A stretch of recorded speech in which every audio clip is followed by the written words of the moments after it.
Welcome back to espresso. अब वक्त हुआ है आपकी मुलाकात कराने का एक्सप्रेसो हीरो से। बिल्कुल आपको बताएं, थाईलैंड में होने वाली 13वीं वर्ल्ड बॉडी बिल्डिंग चैंपियनशिप, जिसका तज़किरा पिछले दिनों में बहुत रहा, इसमें पाकिस्तानी तनसाज छाए रहे। ज़बरदस्त किस्म की परफॉर्मेंस थी। और हम अगर बॉडी बिल्डिंग की बात करें तो पाकिस्तानी बॉडी बिल्डर एहसन असलम, जिनका चर्चा आपने सोशल मीडिया पर भी बहुत सुना, उन्होंने तारीख रकम की 3 गोल्ड मेडल्स अपने नाम किए। और उन्होंने मजीद ये बताया कि इंडिया, श्रीलंका और यूएसए के डिफरेंट जो बॉडी बिल्डर्स हैं उनके साथ वो कम्पीट कर रहे थे। और ऐसा कैसे हो सकता है कोई पाकिस्तानी पाकिस्तान के लिए अच्छा करे, बड़ा करे और वो हमारे शो का हिस्सा ना हो। एहसन असलम हमारे साथ मौजूद हैं, लाइव मौजूद है।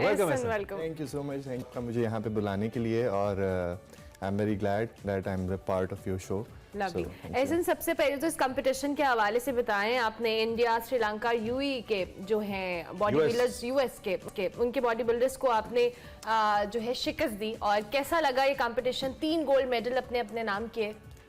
सबसे पहले तो बताऊंगा, it's been a very long journey for me. मेरे लिए बहुत लंबा अर्सा इसके लिए दरकार था। It's been 5 years now. Yes, तकरीबन 5 साल हो गए मुझे इस फील्ड में अपने आप को लाने के लिए। उसके बाद मैंने तकरीबन 2 साल पहले जो है क्वालिफाई कर लिया हुआ था इंटरनेशनल कॉम्पिटिशन्स के लिए। So I started my international career from last, you can say that, in 2021। उसके बाद जब मुझे पता चला, मेरा जो इनिशियल गोल था वो यही था कि मुझे जो है ना बस यहाँ पर जो है सिर्फ पार्टिसिपेट करना, and I just want to represent my country, that's it. अब मुझे नहीं पता था कि वहाँ पे अल्लाह ताला जो है वो इतनी इज्जत मुझे लिख देंगे। अब वहाँ पे जब मैं गया हूँ तो वहाँ पे बहुत सारे दूसरी कंट्रीज़ के लोग जो थे वो शामिल थे। I have seen them and they are great as well. मेरे लिए ये पहला एक्सपीरियंस था क्योंकि नेशनल एंड डोमेस्टिक लेवल पे मैं ऑलरेडी प्ले कर चुका था। Yes, it's a very very different.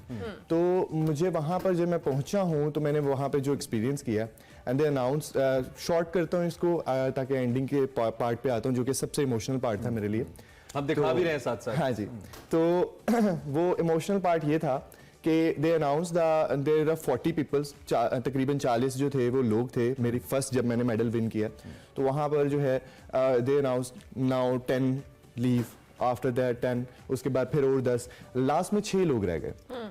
Now they are announcing the positions. There are over total 5 positions. अब वहाँ पे 5 positions में ये था कि they announce 5, 4, 3, 2 and then they stop.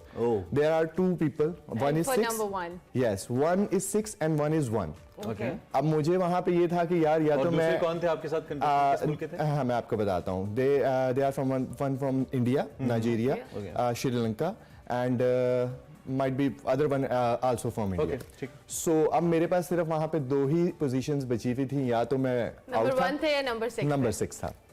And the proud moment for me at that time कि they didn't announce my name as ना, so they said they are silence, सब खामोश बैठे हुए हैं। और like उसके बाद हुआ ये कि उन्होंने कहा कि please play the national anthem of Oh wow, yes, brilliant. तो ये मेरे लिए एक सबसे प्राउडेस्ट मोमेंट था। एंड सडनली मुझे नहीं पता, I am not We can still see and feel that thing in your eyes, by the way. Yes. जिस तरह की इंसान की इतनी मेहनत हो। अच्छा, दूसरी मुझे आपने बताइए कि जो आपने कहा कि जो बैनुल-अक़वामी कंपटीशन था बॉडी बिल्डिंग का, वो हमारे लोकल कंपटीशन से मुख्तलिफ था। कैसे मुख्तलिफ था, मेरा पहला सवाल है। और दूसरी बात कि फिट तो बहुत थे ना, हर दूसरा जिम इंस्ट्रक्टर जिसका जिम खुला होता है वो खुद माशाल्लाह फिट होता है। तो क्या फर्क है कि एक आदमी इंटरनेशनल कंपटीशन के लिए अपने आप को प्रेजेंट करे, उसमें क्या पॉइंट्स हैं जिसकी बेस पे आप जा सकते हैं? Sir, there are lots of differences. First of all, they never allowed unnatural person to their competition. ठीक है, सप्लीमेंट्स वगैरह बड़ा ऑर्गेनिक होना चाहिए आपको। There is a written in my on my medals. दिखाइए जरा मेडल अपना, सामने कैमरा। अगर आप यहाँ पर लिखा हुआ देखें तो यहाँ कायदा लिखा गया है natural body building championship. Okay. जब मेरा सेकंड कंपटीशन हुआ तो वहाँ पर यानी कि उसी कैटेगरी के उसी कंपटीशन के अंदर जब मेरी सेकंड मैंने गोल्ड मेडल हासिल करना था, उससे पहले ये हुआ कि अब मैं जब मेरा फर्स्ट कंपटीशन था वहाँ पे मुझे बहुत लीन दिखना था। अच्छा। यस, तो I didn't eat for 1 day मैं खाना नहीं खाया हुआ था, पानी नहीं पिया हुआ था। तो लेकिन सेकंड जब कंपटीशन था तो उसमें मुझे थोड़ा सा ह्यूज दिखना था, ब्रॉड दिखना था।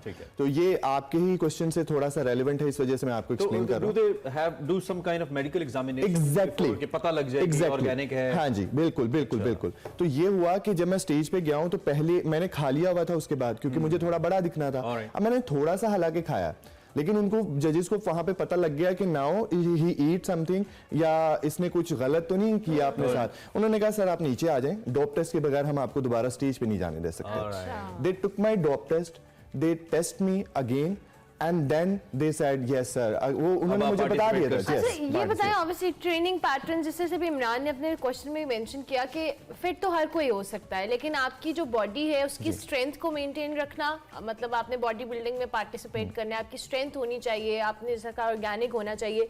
सो व्हाट आर योर जो है पैटर्न्स, किस तरह से एक्सरसाइज करते हैं आप, और आपकी जो ईटिंग हैबिट्स हैं वो किस तरह की हैं, क्या चीज़ों का ख्याल रखना पड़ता है, इस हवाले से भी बताएं। अरमला, इसका सिंपल आंसर ये है कि sportsman without discipline is not a sportsman. तो अगर स्पोर्ट्समैन के अंदर डिसिप्लिन नहीं है तो वो आई थिंक सो वो कभी भी किसी भी फील्ड के अंदर जो है वो कामयाब नहीं हो सकता। I woke up early in the morning after Fajr and after praying I go to the walk. मैं वॉक के लिए चला जाता था। स्केड्यूल है लाइफ का, पूरा स्केड्यूल था। I am a private job sector as well, working in a private job. So वहां पर मुझे अपनी जॉब भी करनी होती थी, फिर जॉब से वापस आकर जो है फिर जिम करनी होती थी। ऑन एवरेज कितना जिम कर रहे थे आप एक दिन में जब तैयारी कर रहे थे? हाँ जी, जब मैं तैयारी कर रहा मुझे था, लगता है आप जिम में ही सोते होंगे। तकरीबन हाँ जी, ऑफिस जिम यही चल रहा था। सुबह के टाइम भी जिम चल रहा था तकरीबन 2 घंटे, और रात के टाइम भी तकरीबन 2 घंटे। एक जो फैक्टर बड़ा इंपॉर्टेंट है एक बॉडी बिल्डर के लिए, एंजाइटी नहीं होती every time you are into weights, ठीक है, आप जो है ना मेजरमेंट्स कर, अच्छा फिर छोटी छोटी बात के लिए आप परेशान हो रहे हैं क्योंकि आपको नहीं पता कि किस चीज पे आपको जजेस जो हैं वो जज करेंगे, आपके जो शेप्स हैं एंड ऑल दैट, तो आप फिर एंजाइटी का शिकार नहीं होते, उसका क्या हल है? उसके लिए ऐसा होता है कि छोड़ दे, बस नहीं करनी आज। a lot because I can feel कि स्पोर्ट्समैन अक्सर परेशान रहते हैं इस चीज़ से। not only anxiety, sometime aggression and sometime negative things also come। तो यहाँ पर हमें जो है वो अपने आप को बहुत जरा संभाल के रखना होता है। क्यों? क्योंकि हमारी डाइट से रिलेटेड जो चीजें हैं जिसमें शुगर तो जा ही नहीं रही होती आपकी बॉडी के अंदर, एंड शुगर इज वो आपको एक एनर्जी पुश देती है। स्माइल, शुगर का सबसे बड़ा फैक्टर होता है कि जब आप शुगर ले रहे होते हैं तो वो आपको स्माइल करने में हेल्प करती है। अब हम जो है वो तकरीबन हंसते रहते हैं। हाँ जी, चीनी तो 1 साल तकरीबन मैंने 1 साल जो है वो not even a pinch of sugar मैंने अपनी बॉडी के अंदर इंटेक किया। जिंदगी क्या है? क्या जिंदगी आप मीठा नहीं खाते? नहीं, अब बहुत ज्यादा खाया, लाइक जब कंपटीशन बहुत जबरदस्त। अच्छा टाइम हमारा तकरीबन खत्म हो गया। इन द एंड एक तो हमें ये बताइए कि जितने भी यंगस्टर्स हैं, सूटेबल एज क्या है बॉडी बिल्डिंग कॉम्पिटिशन्स में जाने के लिए? क्योंकि ये एक ऐसा खेल है मुझे लगता है हर पाकिस्तानी खेल सकता है, और हम बड़े तगड़े भी हैं पाकिस्तानी, बड़े अच्छे इसमें लोग निकल सकते हैं। उनको कोई तजवीज़ दे दें कि कैसे वो शुरू करें, how they can be a part of such international competitions. इसका आखिरी मैं एक ही छोटा सा इसका जवाब दूंगा आपको कि अपनी डाइट को बेहतर से बेहतर बनाएं,